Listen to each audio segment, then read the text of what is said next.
This is The Business Chat. And welcome to another episode of The Business Chat. I'm your host, Drew Moore. Today's guest is a lot of things. He's a friend. He's a rocker. He's a fellow long hair, as you can see, those of you watching the video. A daddy, and kind of a crazy person, everybody, that took a risk and has a story.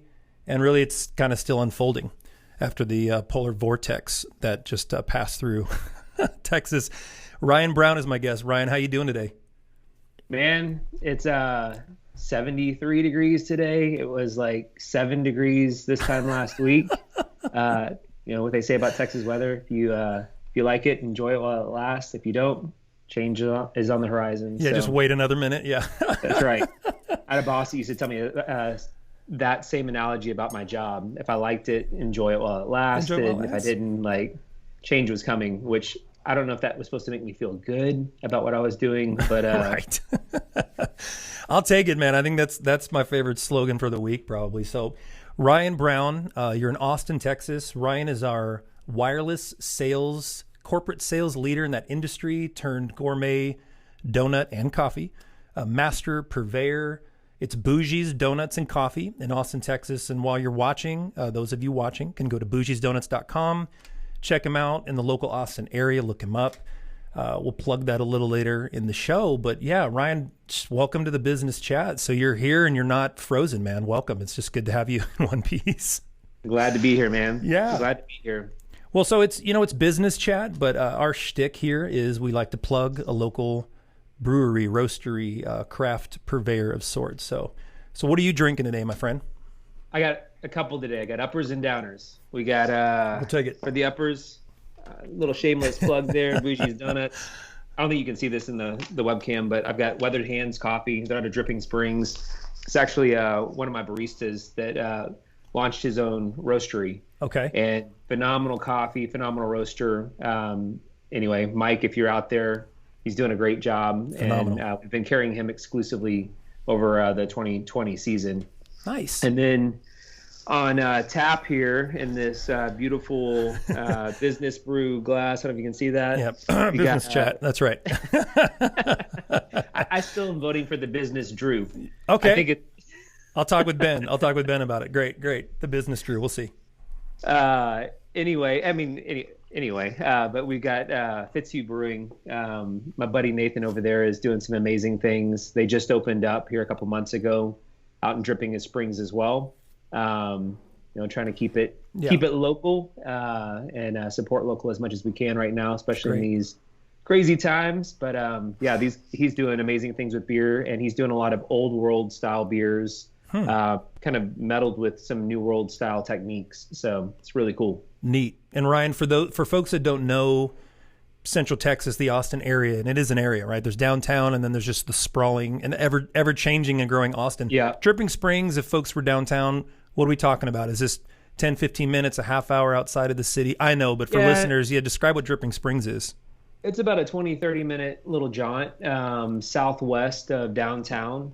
And it is in heading out towards the hill country, so the topography starts to change a little bit. It's just a beautiful area. It used to be a bunch of ranches, and now it's a bunch of sprawling neighborhoods. So, right. But we preserved quite a bit of it. Cool. There's a street called Fitzhugh, and you can find a lot of breweries and wineries and good eateries just out in that direction. Great. Yeah, so if you're out that way, everybody, check out Dripping Springs. And again, Fitzhugh Brewing, Weathered Hands Coffee. Great. So good. So here, and I mentioned to my last two guests, and we're still working through this, we talked through, do I continually have the guests bring the beer? Do I partake? And so it's a challenge, right, to have to drink a beer on each episode. But I decided I'm up for it. And so out here, we have so much craft beer in Southern California that we just quickly realized there's no shortage. So today is Thrill Seeker IPA from Beechwood in Huntington Beach, California. And it's a nice, crisp, full-bodied IPA. You can check out Beechwood online and in stores for those of you out this way. So that covers our drinking slot and spot. And I'll just stop for a moment. And again, for those of you listening, you won't see, but Ryan and I go back. So I've actually got some of the vintage first edition, right? Bougie's 2016 mug and patch that Ryan's sporting today. So double cheers on that. Well, great. Again, man, it's good to have you. The series, we're I'm fascinated, and plenty of people are, with these stories, and yours is as real as any.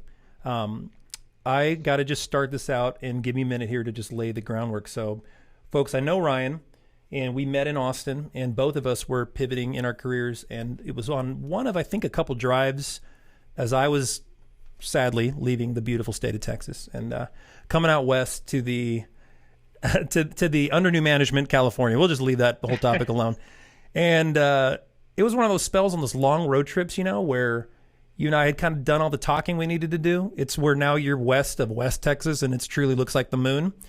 I think we'd worked our way through a couple of Radiohead records and honestly just trying to stay awake. And out of the blue, Ryan just takes a deep breath and kind of goes, I'm going to get into donuts.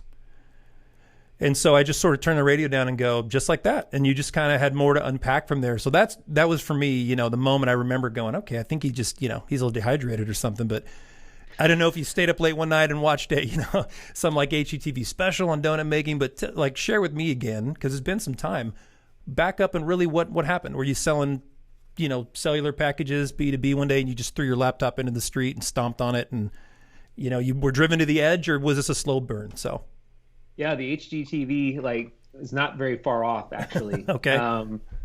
So I worked in telecom for about 11 years in various roles, always on the B2B side. Okay.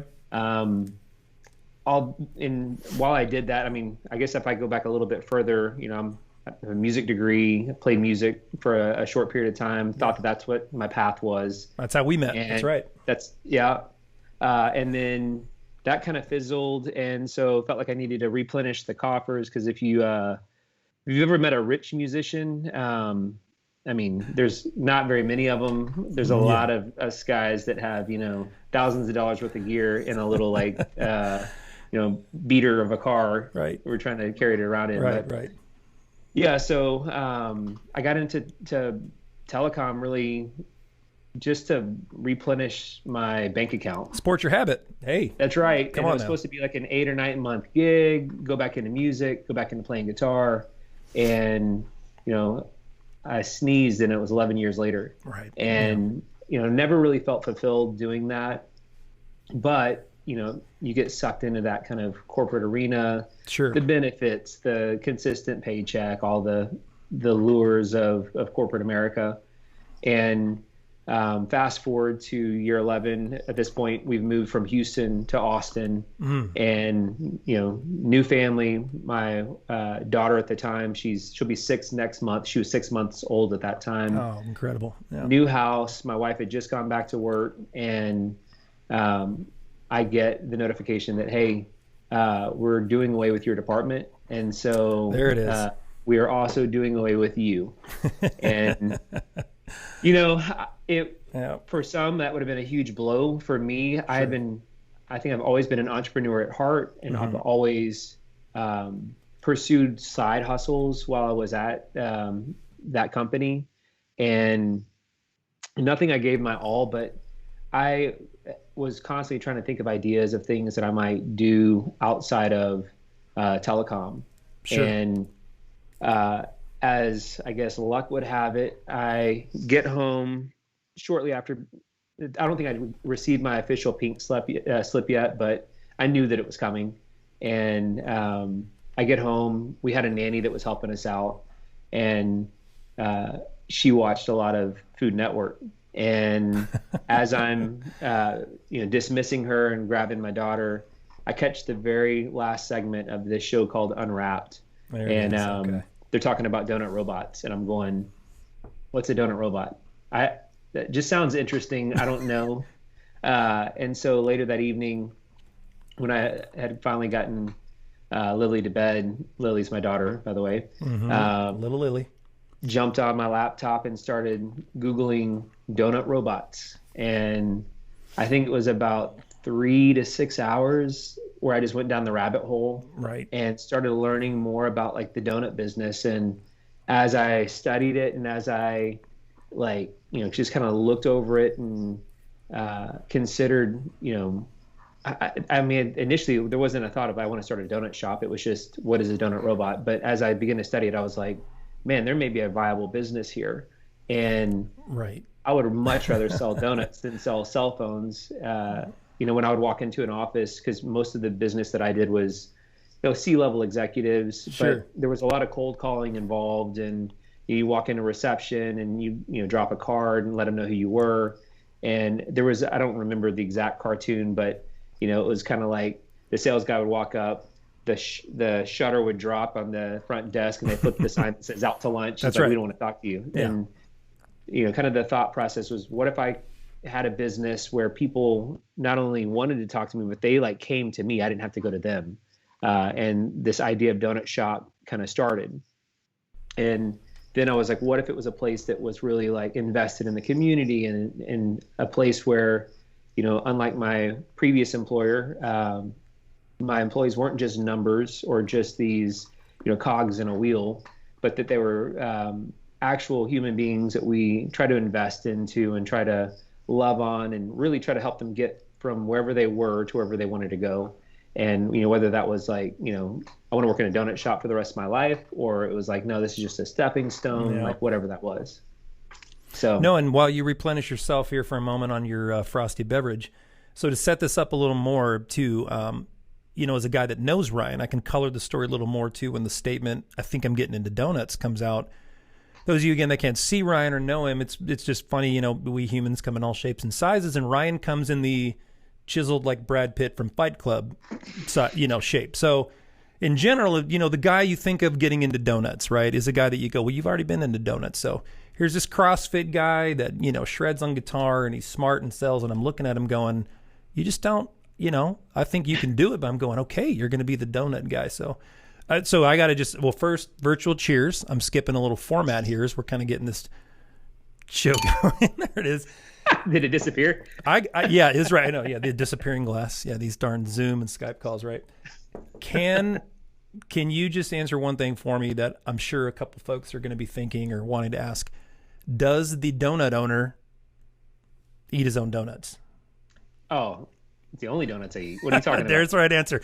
Yeah, and so in general, back to your story, and I'm teasing Ryan. I know we've talked about that a lot, about how you care about the quality and the the ingredients and all that. So Bougie's Donuts and Coffee was born, right? And when we were driving that day and talking, there was a story behind that you just caught me up to. Going forward, forgetting about me, although we were talking, I remember you going, I'm going to get this thing going. And as we're cutting to some images right now of the different things Ryan was doing and showing the early shop setup, skip now forward a little bit for us, right? A little 10,000 foot view. What all took place after that? So you get the pink slip. This did go down. This vision of a coffee house, of community is going. Talk about the steps to get there, right? Like, I really want to hear this idea of, coming into flesh and bones. I mean, ideas are easy. Lots of people have them. We get a lot of those, like, I think especially for creatives, it's kind of like, man, this would be awesome if, or like, Totally. This would be super cool. But then the steps to execution kind of fall flat or fall short. And so I had this idea, the donut shop initially. So a couple cool little fun facts in that, like, 3 to 6 hour long discovery session I did on Google. I found that donuts are second most profitable food item in the food chain, right behind potatoes, because I know everybody was going to want to know what the first one was. So French fries, chips, whatever. But yeah, so donuts fall number 2 in that. And then coffee is the second most highly traded commodity in the world, just behind crude oil. So they're big businesses. People don't think about them, low dollar items. So I saw some of those things at the beginning, and that really piqued my attention beyond just hey, this would be a great way to just, basically have my friends come over and you're not just a dreamer. You've got you're looking at monetizing this, and you're thinking of it like it's part of your sales bone, and you can kind of think of sure. So, between the time that I got, laid off and, I've had the idea, I'm starting to like really mull on it. Funny thing too. So I brought the idea to my wife. For those of you who are entrepreneurs, who are married, little piece of advice: don't go jump on something until you've gotten at least a blessing from your better half. That has proven over and over again to be detrimental to relationships, I think. So but yeah, so we're sitting there. On that note, watching. Ryan, can you add, did you have the enthusiastic support of your wife, who I won't name until you're comfortable with that? Or was that something she had to buy into, right? Like bring that into it a little too, right? When you looked at me and said, I think I'm getting into donuts, did she know at that point? Or did she kind of have to bring it up? Yes. So we had already talked about it. I think it was like the next day after I had that, discovery session. We're sitting on the couch. I think we're watching Netflix, and I kind of look over at her and I'm like, so, yeah, I'm trying to figure out what I want to be when I grow up. Like, what do you think if I open up a donut and coffee shop? And she said, yeah, sounds great. Let's go back to watching our movie. And so I was like, green light. It's all go. Like, she said yes. I got the blessing. Took that right out of the late night playbook, right? Just like, hey, like she's not really hearing me. Okay, fair enough. But I mean, and we did have some serious sit down conversations later, obviously. And she's, her name is Alicia, by the way, but she's really, for me, I'm the guy that's always like, looking on the horizon for the next thing constantly. Yeah. And she's my voice of reason a lot of times. Right. And so even on this journey, she was really like vital, or played a vital role of like setting up kind of short-term goals and helping me like, figure out like, hey, if we don't see progress on this by X date, then maybe it's time to pivot and, go back to looking for another cellular job. So, or whatever that was. So she was also like gave me the freedom within that time frame just to continue to work, and wasn't like hounding me every day. Yeah. So anyway, to back up, so have the idea, and I start to study the market. I'm studying like Austin in general. Austin, I'm from Houston originally. Houston, it seems like there's donut shops on every street corner, and you can stand at a donut shop and throw a rock and you can hit another donut shop. The next one, yeah. Just like they're all over the place. And in Austin, they're a lot more spread out, and a lot of very traditional donut shops. And Austin is known as a foodie town. It's also has a small business centric like culture there, where the community really supports small businesses. And so I'm going, why is there a gap in the market here? Why do the donut shops, the gourmet donut shops, why do they not exist? Is it because Austin is just so healthy that nobody eats donuts here? And realized again that wasn't kind of the issue. So no, because you can get brisket covered in gravy with cheese on top with a side of sauce and a side of melted butter. So, donuts are on the menu. I got to ask one more question in there, Ryan. So when you just kind of hinted at something in terms of the absence, right, of that vision you have, would you say though, and this is me asking because I don't recall, Austin did seem to have one or two of at least familiar chains or state or regional chain donut stores, right? Classic go and get your donut and leave, but not what you had, or you're saying to your... Not really. Okay. Like they had Shipley's, which Shipley's is out of Houston. I always felt like this... I'm sorry if, people that work for Shipley's... No. Let's a little salute to Shipley's. Keep doing what you're doing, guys. It's phenomenal. I always feel like the Austin stores fell a little short, and they weren't very concentrated. Sure. Funny enough, I think it was a month before we opened up, Voodoo Donuts from Seattle came to town. And so like they were kind of the official like gourmet donut hitting the map. And then we have Bordeaux's, which is regional there. They've had a couple different locations. Right. But their donuts are so over the top. I mean, they're great, but they're like dessert. They're less of like the breakfast fare or the light, like just snack that you're and that grab. Brick and mortar experience, for those of you hearing these names thrown around, Brian's throwing them all out, and I'm with you. So Voodoo, I've been to in Portland. I know what that is, right? And big name, but also it's kitschy. It's got its own craft thing, and it's not Starbucks, for crying out loud. And then it's Gordo's, you said? Yeah, that's got their brick and mortar anyway. I know they break out and do some different things that I recall. Much more that pub environment. Am I wrong? Is that kind of their thing? No, donuts are a feature, exactly, no doubt. Right. But yeah, the collective's not a coffee shop like you put together. So yeah, no. Yeah, proceed. It's more of a it's like donuts and beer, and then they do all kinds of sandwiches and everything. And cool concept. They have like these cool Airstream trailers. One of them focuses predominantly on donuts. I don't know what the coffee game is there, but it's not a coffee shop. It's not right. It's not a place. I mean, it's a place where you go. Definitely engage with the community, but just in a different way at a different hour. I mean, you're not going to wake up at first thing in the morning. At least you shouldn't. Sure. So that's, I mean, And this is great as I'm yeah, continually interrupting you. I apologize, but it's fun no, because I've got my list of questions. I'm going, you're hitting the nail on the head on the next thing I wanted to say, is, so just kind of in a couple sentences, what is then, because I'm hearing you, right? There's different models and you're going, man, the one I've got in my heart, in my mind anyway, that I can picture it. Why is that missing? So this is it. Drum roll. What is Bougie's Donuts and Coffee in terms of its mission, its purpose, the distinctive, right? this took a while to develop. And I've had multiple drafts, and some of them were paragraphs long, and you're trying to make it clear and concise. And so, what we landed on, and really everything that we do, we view through this lens. Mm-hmm. But it's just 3 words. It's just donuts, coffee, community. Great. And so it's very simple, but it's very, in my mind, very powerful. Mm-hmm. And so when we think about like anything that we do with the business, it's like, does it involve donuts? Does it involve coffee? And then, beyond that, because those are the 2 first things in our mission statement, we need to put high priority on the quality of that product, the care we put into it, the presentation, all of that stuff. And then community that's our customer base, but really that's why we are in existence. And that community goes 2 ways. It's not just on the other side of the counter from us.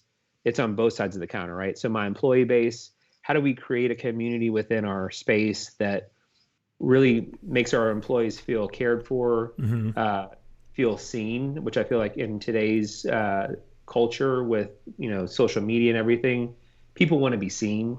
Sure. And how do we make them feel loved?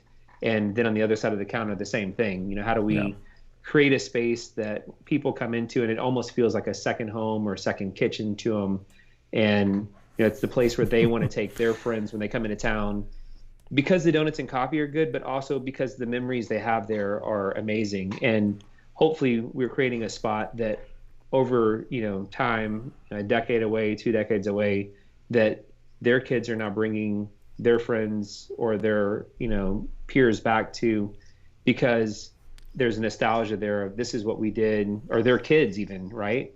When I was a kid, I came here with my mom and dad, and I just had great memories here.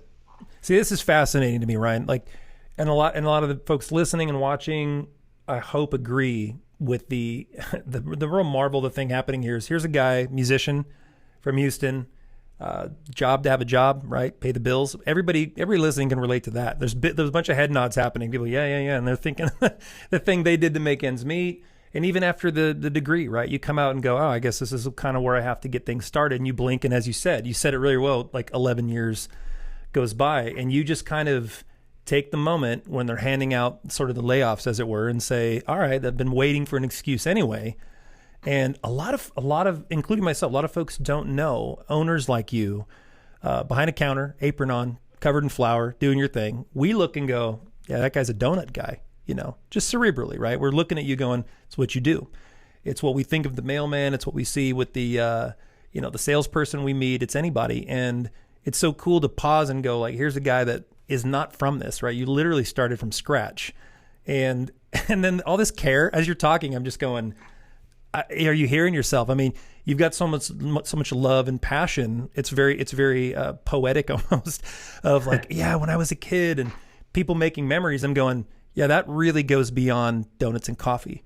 And with respect to the chains, the bigger names, it's not even that they don't want that. I don't doubt that at McDonald's corporate meetings, I actually probably bet there's that guy, right? At Starbucks going, how do we do that in the community? But they literally have their hands tied. They're unable to have the same high touch that you're able to have. Yeah. It's hard, I think. And this is something that I wrestle with too, because our vision and my hope is that one day we are multi-location. Sure. And I've got a big vision for where I want to go. I'd love to be global at some point. And very cool. Okay. I have, different charities and things that I want to support with our business. Mm-hmm. But, one of the things that I guess keeps me up at night is like, how do we maintain the culture that we have in this one little, we're in a strip mall. It's not like a super cool, from the exterior, it's not a super cool shop. It's not what I wanted. I wanted this like, very unique, standalone building, Oh yeah, with a garden and RV Yeah, park. Yeah. exactly. People Yeah, hugging each other. Yeah. Yeah. Right. Right. picnic Right. tables, little stage out there. We could do live music venues, all that kind of stuff. Okay. But Okay. you know, and that's a whole nother story of getting to the space that we're The in. location. But Sure. um, anyway, like I uh, I just lost my train of thought. Is what just happened. That's perfect because I've got a question for you that probably will Okay. help that train of thought. So you have this story now everybody's catching up with going, man, okay, we get it. There's this rocker, this guy that's had to sell, does what he does, and now he's found himself in donuts. I think I had first to of cut all, my hair. you I mean, did. You actually literally had yeah, to. I was like clean shaven, like no hair, like yeah. Right, right, right. It's back. It's okay, guys. For those that can't see, it's back. It's back. It is legit back, by the way. It's about to go Willie Nelson on us, in fact. So, yeah. Two things, and I'm reminded in my trusty notes here. Ryan, why Bougies? What's with the name? We skipped over that like we skipped the cheers. Yeah. Bougies, we got people reading it, saying it the wrong way. You didn't pick the easiest name to say, brother, but you're confident, you love it. What is Bougies? What's the joke here? I want everyone to get this. So I guess there's two versions to the story. One's just a more concise version. It's named after one of my dogs. So I have or had two boxers, and the very first dog that my wife and I got as a couple. I'm going to get misty. Don't do this to me. Come on. I'm a dog lover. Yep. He was an amazing dog. I bought him while we were dating, and we used to joke before we got married that should something happen, we broke up, whatever, that we would have joint custody on him. He had a lot of personality, and really so the breeder named him Rocky. And one night, she and I were sitting at home watching movies. Apparently, we watch a lot of movies, so watch movies. Everything happens on the couch with Ryan and his wife. Yeah, that's right. Yeah, just watching movies. But I don't remember the name of the movie. Doesn't really matter. But one of the characters refers to another character as Bougie Boy, and was kind of giving him a jab, saying he was just so fancy, and he's like, "You're so bougie, you don't even know it." Bougie. Okay. Rocky, it was a flashy brindle boxer, which if you don't know, it's just he's got a big white collar, has kind of like the tiger stripes down the back, and just beautiful dog. But he was very like posh, like in the way his mannerisms, and just he was bougie. Dog people get this because I get it. You have certain dogs, and it's hard to describe to non-dog people that you see dogs and you're like, man, you really got your chin in the air. You really think you're all that. And, you got dogs that got the attitude of the guy that's just happy to like that he made it out of prison or whatever. Like, so you clearly had that dog, right? He just was a high stepper and had a silk pillow, Turned to him and were like, Bougie Boy, that's your new name. Bougie. So that became his nickname and really like the name that we would refer to him mostly. And, so fast forward and for those that don't know, Bougie, like to go back in history, comes from the bourgeoisie like time period. And it was where this, very like, if you've heard of like a proletariat, it's like in the bourgeoisie class, there are two social classes that were in conflict with each other. One of them was very uppity, kind of the elite, the ruling class, and the other was the working class. And so anyway, I'll tie that into the donuts here in a second. The point is status, right? It's all about class and status. It's all about class yeah, and bourgeois. status. Okay. And so when we were trying to come up with a name for the donut shop, I had a couple different like ideas, but one of the very first ideas was Bougie's Donuts. And I just thought, what a cooler way to pay homage to our first fur child, if you will, and kind of immortalize him in lights above the donut shop. Yeah. And anyway, and then as we kind of started working through the name too, like it worked because over time, and we kind of skipped some of this part of the story, but I had done some travel to like LA and to some other markets and really tried to study, on the East Coast, trying to study donuts and the donut culture there and trying to understand like what were we missing in Austin. Right. And what I found pretty quickly was it was the gourmet donut. It was, and not just like the donut that you poured cereal on. I'll take a dozen glaze and it's $3. Yeah, exactly. Yeah. Yeah. So it was like, how do we, and so we wanted to be gourmet. And so the idea was like, this is a elevated donut, a very bougie donut. And so, where I didn't want our shop to have that vibe of being kind of stuck up or elitist with our coffee and our donuts, it was it's a tongue in cheek, kind of almost a poke at ourselves to say, look, yeah, we're gourmet donuts, we're craft coffee, but we don't take ourselves too seriously. And we're so much so that we're going to even call ourselves like Bougie's Donuts, right? And for those of you listening to thinking, that answer to my question, why Bougie's? And Ryan, I think you've been going on for 7 minutes on the answer. Just so you know, owners care about their names.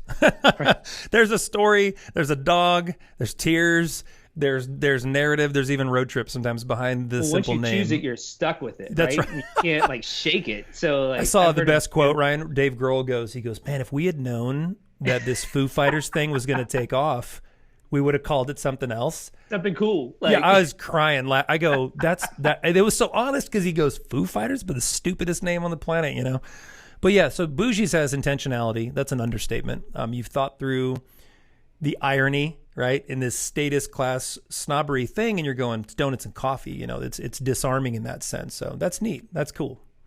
And so I think you've really given us that picture of the care of the name, right? The love for community, the different research that you did that built into all the things that you were doing. So as you built out the brand and the store and the business, and you're going through, now you're getting kind of lumped going, all right, got to find property. I need to hire people. I have to pay taxes. I have to get flour and sugar. And I'm here before everyone and staying after everyone. This is the part that fascinates me. A lot of young entrepreneurs, aspiring guys twice our age looking to pivot are interested in what you're about to say. What was surprisingly, if at all, by the way, what was expectantly maybe, either or hard, and what was, you went, wow, that actually, like, that is in my DNA. I kind of breezed through this thing, and here's something that, man, I did not get the memo. I had no idea this was coming. Give us kind of that, I guess pros and cons, the difficult and easy things that you faced in the actual physical, execution of this Bougie's Donuts. Yeah, I think it's a misnomer to think that there's like one specific thing, right? One hurdle that you're going to have to jump over right. In order to make it happen. Right. And what I found when I was getting this started, fortunately, we live in the age of information. You can Google pretty much anything. Oh, man. When I was trying to come up with like a business plan, I literally just typed in, donut shop business plan, and up comes a template. And so then did you hear that, everybody? We are doing that in business. We're Googling things, because to Google it is okay. Because there's rocket scientists on Google, like giving away free, recipes and stuff. Yeah, that's right. So yeah, I think, initially, like, I had never started my own business, much less my own brick and mortar. Mm-hmm. And, Austin can be a challenging city at times to get, permitting and just to figure out, who do I need to talk to? What do I need to do? What is code, and how do I bring a business to code? Sure. And what's a certificate of occupancy, and how many bathrooms do I need in my business, and how many screws do I need in each stud that's, screwed? And it's all simple stuff you can typically find online, or you can find somebody, but it does take a lot of perseverance. Sure. It takes a lot of determination. And so, those were some of the challenges in the beginning. I think the other thing is, I thought the people aspect of it, I was going to breeze through, the hiring people. And then I had kind of this idea that we would be like a family, and I would hire these people and they would stick around for at least a few years. And, we would just sing Kumbaya after every shift, and cheers and whatever. Sure. It was going to be amazing. And what you find is that, people have their own aspirations. They have their own, desires and things that they're looking to do. And you may be just a pass through. You may be a stepping stone to whatever they're going to. And did that sting a little at first? Oh, dude, it's still every time. It's hard. Hey, boss, can I talk to you for a minute? And you're going, I know where this is going. Right. Can we talk after my shift? Okay. I think the difference is that, as I've done, so we just celebrated 4 years last week. Okay. So still very new. I feel like still kind of a baby, but the longer I've done this, the easier it is to predict, to see the signs, like the writing on the wall, when somebody's losing interest, when they're, kind of fizzling out, and you can see it in their productivity. the ones that sting the most right now are the ones that have only worked for me for 2 weeks and they're already hitting the wall and Oh man. want to eject. And it's like, man, we barely got you through training. Like, we've invested time and money and, effort into you. We've had you as an extra body. And, you're piecing out on us. So anyway, so that's been the hardest thing. Maybe the easiest thing, which I thought was going to be the hardest thing, was the actual creation of the donuts and the ideas. That's good news. I'm glad that part was, yeah. Which is funny because, when I decided to open up the donut shop, I had no experience in donuts, like zero, zilch. I think it was like month 4 or 5. Mm-hmm. So it took us about 18 months to open up from the inception of the idea to the actual first, customer walking through the doors. Yeah. And at some point I was like, I guess we're headed down this path. Like, we're pretty far down. I should really learn how to make a donut. And again, with the power of Google and YouTube, looked up a recipe and made my first batch of donuts in my home kitchen using my oven as a makeshift proofer and a little home personal fryer. And I'm loving took this. all the donuts I made. It was just standard yeast trays glazed donuts. Took them out to a bunch of kids. And they were like, "Oh, these are awesome." I'm like, "Sweet." I feel like I can check that off. And then, fast forward to it's like a week before we opened up the shop. I had a consultant come out because working in a home kitchen and working in a commercial kitchen, completely different animals. The equipment is different size. Yeah, I can see that. Absolutely. Batches, everything is a little bit more intimidating. Instead of your little half pound or 1 pound flour bag, I have a 50-pound bag of flour that I'm pulling from. So anyway, they gave me 3 days of training the week before we opened up. And so that's when I really officially learned how to do everything. Right. And then after that, they're like, "All right, sink or swim. See you later." But I feel like that's stuff. And there's an art form, so I don't want to discredit those pastry chefs that are just phenomenal at what they do. But just getting into it, the entry part of it, that was easier maybe than what I thought. And then again, hard because there was no sleep because I'm a night owl, and for whatever reason, picked a business where you're supposed to be up at 2:00 in the morning, right? And work until then. If you're actually making the donuts and then have to manage the business, you're not getting home until 6 or 7 o'clock at night. That's a great response, man. And it's funny because as I'm looking at now who you are today, and thinking a little bit in my own life, and no doubt again, people listening and watching are piecing together who they are. As we're at the ripe age of 24 and 25, right? We're getting on. I'm kidding. But yeah, as middle-aged guys of who we are, we definitely, so there's 2 things I'm noticing.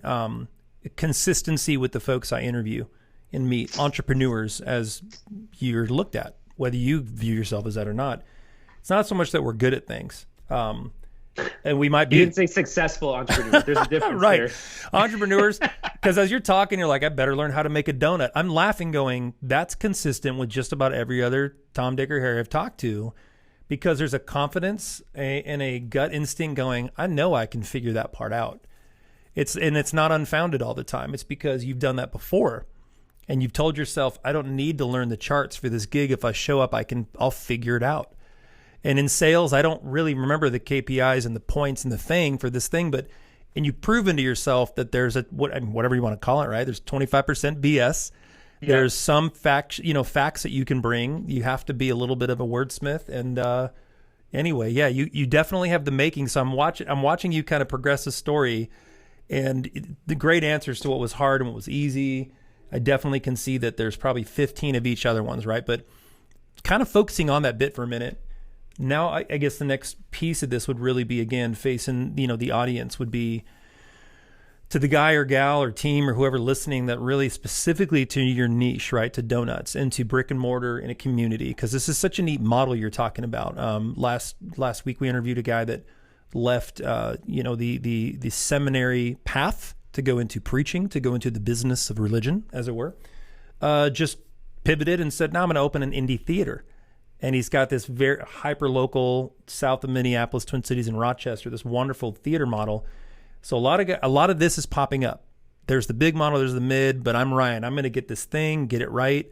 And sure, Here's to going global one day. Right. Yeah. But you're really cracking that thing of like Austin and Austin's people. So drum roll to the question is this, like, what would you recommend? Like, what would you have done differently? And what would you to advise kind of to another aspiring entrepreneur in your shoes? They're right behind you. They're right ahead of you in life. But the point is they're ready to take a risk. And you kind of you have the playbook now, right? You're all bruised and beat, and you're like, look, here's the things. And that's another hour, I know. So what would you say would be, in some kind of little paragraph, the things that you would get them ready for? Give them the haikus, so to speak. Be patient, be kind. Those kind of things are helpful for people, right? They need to know that stuff. There's a lot to unpack. There are a lot of things that I could, advise on. But I think some of the big ones are have a plan. Like, we were just mentioned a business plan. Like, I can't tell you how many young entrepreneurs or aspiring entrepreneurs that I talk to, and they're like, I want to own my own coffee shop one day, or I want to own, do this or do that. Yeah, don't we all? And you ask them, and I was the same, right? I've had other businesses, and it was always like we would start the business, and then we'd start to try to write the plan of the business after we had already started it, but the plan was going to match what we had been doing. It doesn't work like that. Like, okay, you need to actually sit down, put pen to paper or fingers to keyboard, however you prefer, and really think through, like, this is a business. And yes, like, there are a lot of things like culturally and socially that I want to do with my business, but ultimately the point of the business is to create an income. Be profitable. Maybe that's not, unless it's a not-for-profit, right? But like, you got to figure out what those, you mentioned KPIs, key performance indicators are right. for the business, and what constitutes success for the business. Okay. And then how do I get from where I am now to that point of success? And, that could be anything from, for me, I have a donut and coffee shop, so I need to sell donuts. Well, reverse engineer your costs, from all the utilities, the overhead, the cost of rent, the cost of labor, all of that. Work your way down and just make educated guesses. It didn't have to be exact because you're not going to know everything, but put a plan in place and say, okay, well, I need to sell X amount of donuts a day. So is that reasonable? Yeah. And then go from there. But I think the business plan is the biggest thing. Get a plan. The plan's huge. Entrepreneurs just overlook. One I'll throw at you. It'd be great to get your comment on this. So as I was starting my own, you were starting yours, and we were very busy, and 6 months at a time would go by. And I remember shooting your text in particular and saw your Instagram, and there's plywood and paint everywhere and permits. And I go, dude, you all right? How's it going? And you said, such and such is delayed. Some inspection. I forget exactly what. Yeah. It should have been 4 weeks, and I said, so basically what you're saying is, if they say 4, double it. And I remember your reply, you said, try triple. Yeah. You were like, if I'm told it's going to be 4 weeks, Ryan started learning, that means 12. So I feel like, not putting words in your mouth, but wouldn't you agree that in general, because I've experienced that, most folks listening know this, what's on the plan. So you just said have a plan. And I feel like kind of a bullet is, and by the way, make a plan, but just relax a little bit and have practically the funding and have the patience to know it's going to take 9 months, not 5, that kind of thing. I think that have a plan and have a buffer. Maybe that's the two. There you go. Have a buffer. Yeah, that's a big term, right? Yeah. But, buffer on time, buffer on finances. And, you can still stick to your plan, but yet be flexible on the plan. And there may be things, situations, you find that your business kind of takes a life of its own at some point. Sure. And you can put all the things on paper and you can have all the ideas, but as it starts to take off, it's like another life, and it has its own personality, like things that you didn't even anticipate. And so, learning how to kind of harness that, and, it's like, baby horse or whatever, when you break a horse, it's like this buck and bronco thing. Yeah. And you have to tame it. You knew what the parents look like. And so you could kind of anticipate what the colt was going to look like. But you don't know the personality of the horse or any of that stuff. And so that's, I feel like, a decent analogy for like a business. Once it starts going, then it's your job just to manage that thing and make it the best horse in that, thoroughbred, if you will, that you can make it. Well, I mean, in the analogy of, life being a ride, things being a ride, like the ride on the horse, I like that. because it's crazy. And then later you're like, hey, it knows your voice and it's the stroking the mane and it's calm. But that's like year 10, you know. But it can still kick you in the teeth. Where's the horse? Where's the Bougie's horse today, Ryan? Do you have it finally kind of like, you know, not kicking you in the face, basically? It depends on the day. You know, I was telling you earlier, you know, yesterday, so we had this big like winter apocalypse, snowmageddon, whatever you want to call it in Texas. Like, I don't know when you guys are listening to this to the audience, but you know, in the third week, help me out, Ryan, second week of February, Ryan and a scattering of friends and professional contacts in Central Texas. And I'll add, this did not forsake Louisiana and some other areas, got some interesting weather, understatement. Texas gets like ice classically, right? You know, inches of snow. This wasn't there ice. Are this videos was... you can go on YouTube of people like snowboarding down Barton Creek Trail, like ridiculous. It's not. I'm in 41 years. I've never experienced anything. Yeah, like no, this. we're showing images right now of the city and of the area and of random stuff we found on the interwebs of this anomaly of literally it turning into an apocalypse. And like you said, it's 70 something today and, you know, people are grilling. So Texas, man. Yeah. But because of that, like yesterday, you know, when people ask me what I do, it's funny because I really feel like the more honest answer is like, I'm the janitor, I'm the courier, yeah, sure, I'm the maintenance guy, like all the things.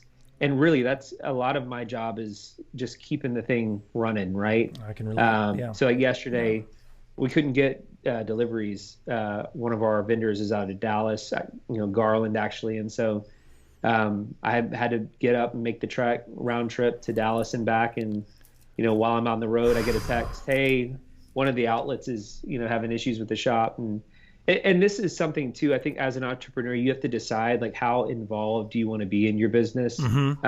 I don't think you can ever truly be a business owner and not know your business and not, you know, be able to, right. You can't just be completely dismissive of it. But some owners are really like in the nitty gritty all the time. I like being hands-on and I don't like paying repair guys. So that makes you a particular brand of owner. But I know you, I've seen how you work, and anybody that doesn't know you, wouldn't matter anyway, can see you're having success working like that. So it can be done. And you're also able to come up to 10,000 feet and think about branding and marketing and all that stuff. So that's... Yeah, I kind of bounce back and forth. I think my goal is to get to a point where I'm working on my business, not in my business. When we first started the business, I was the guy that was getting up every morning at 2:30 a.m. in the morning. I'd be at the shop by 3 a.m. I'd work until we closed the kitchen down at like 10 o'clock. And then I would, take off my baker hat and put my manager hat on, and I'd take care of HR, payroll, all the other pieces of the business, marketing, branding. And not to mention husband and daddy and Well, and ultimately my wife and daughter kind of got the shaft on that because they would get me for 30 minutes to an hour a day, and I'd do that 6 days a week. And on the 7th day, I would be so exhausted. On the 7th day, he crashed. Yeah. Yeah. I would just be out the entire day. Right. That first year, I felt like I was drunk off of just exhaustion and adrenaline and all of the things that were pushing me through to make it happen. But yeah, so there will be owners that just, it's an investment they're making into a business and they have ideas. I'm trying to get to a point where I'm hovering over the business. I feel like I have the best grasp on controlling it and, having vision for it and being creative with it by not being the guy that's there day in and day out. I'm still there a lot. I'm still there, usually 5-6 days a week. Sure. I just may not be there at 2 a.m. anymore. And that's sort of that nostalgic picture, right? Of the owner. What's the show? Undercover Boss. So the guy that, and in general, we all, the entrepreneurs, myself, you, and really everybody listening, is the ultimate picture is where you don't have to work on it or in it. I'm sorry. In it. You don't need to, but you're not too cool to put an apron on. In fact, you're not only going to wear an apron, you're looking at the trash outside into the parking lot near your front door, and you're seeing the employee kind of, their back's a little sore. They're just a little down, and you're running all over patching it. But at the same time, you can't have your elbows metaphorically, elbow deep in donut batter where you can't talk to other coffee suppliers and talk about catering and marketing. and all the other moving parts, man. I'd like to make this a 3 hours episode, by the way. I really truly would, because it would be fun. So here's some rapid fire. What's the weirdest donut that you've like thought up and you got it out there and people bought it and ate it? So think for a second. They come straight to mind. Like there's two really cool. We saw somebody had done like, I think, a pizza donut. And so we were like, man, if they can do it, we can do it better. And so wait, what's in this thing? Hang on a second. Pizza, like sauce, pepperoni, cheese. Yeah. So we did I'm trying to remember what the base donut was. I think it was like a rosemary cake donut. Oh yeah, regular base for a donut, right? Right. And then we did a tomato glaze on it. Beautiful. We threw a big piece of pepperoni and some mozzarella cheese, and then torched it at the top and served them out. Yeah. It was surprisingly like a really good donut, but everybody would see it in the case and they just kind of be like, not what I was thinking. How it looked and tasted were two different things. That's kind of what you're saying. All right. So the pizza donut wins. All right, cool. We did another one that was maple. What was on it? Maple. There was cilantro. There was sriracha. Goodness. And something else. But that one too was like one of those ones where, people would kind of come in. They're like, it's like 8:00 in the morning. I don't know if I'm down for the sriracha yet. Sure. But it was really, really good. And so we've done those two, and then I feel like we've gotten really creative. You didn't ask this, but I'm going to tell you anyway. Some of the best donuts I think that we've come up with so far are like the lemon lavender. And really that was one of our early pastry chefs. Yeah. So that was the thing to kind of tie into like the whole entrepreneur thing. I've hired good talent that has really helped to elevate what we're doing and take kind of what I've built. Can we both just pause for a second and agree that that's everything?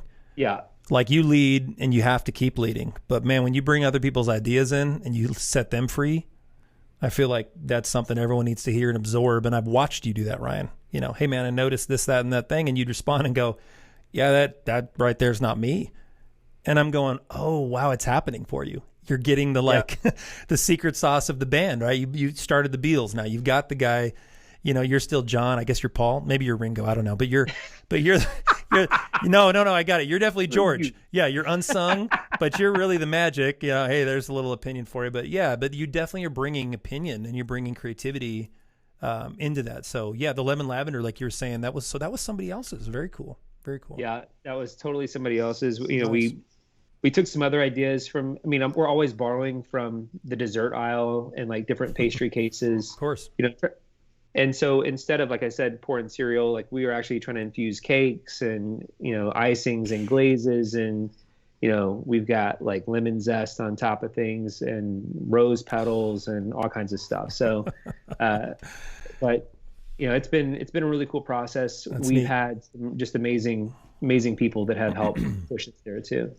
Man, and what a great way to, as we start to kind of close here. So thank you, by the way, for working with me and not, referencing the dreaded Rona, something that I know you've had to deal with, and all brick and mortars out there listening and watching the sudden closing of your shop and the distance and things like you can have 35% of people in and you're doing the numbers going, well, that means my staff and I, and like incredibly frustrating, business crippling things happening and attrition would be a whole other episode, right? Ryan surviving the coronavirus. So now we're here. Things are in different definitions, I'm sure, different interpretations, opening back up. Can we both agree? I mean, they're not going the other way, maybe. They're at least like stable, somewhat stable. Sure. So the question, I guess, is with that kind of starting to get behind us, because I'm trying to lead some optimism here, is what's next for Bougies? What is in the forefront of your mind right now?